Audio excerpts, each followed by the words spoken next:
Assalamu alaikum class. Hope you all are fine. Today we are going to learn about the sense organs. The sense organs are the body organs by which humans are able to see, smell, hear, taste and touch. We have 5 senses. Sense of sight, sense of taste, sense of hearing, sense of smell.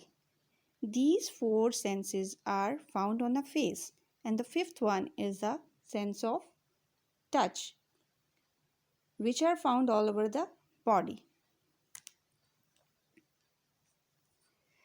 Students, we can see things with the help of eyes, like color, shapes and things, many different things around us. We can hear with ear. It helps us to hear different sounds around us.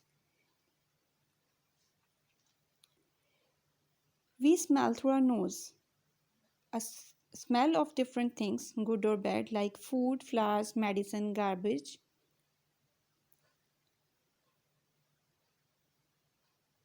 And we know the taste of different things like sweet, sour, pungent, bitter with the help of tongue. And by skin, we can feel the things by touch it. This is done with the help of skin, for example, hot, cold, smooth, rough, soft, hard, etc.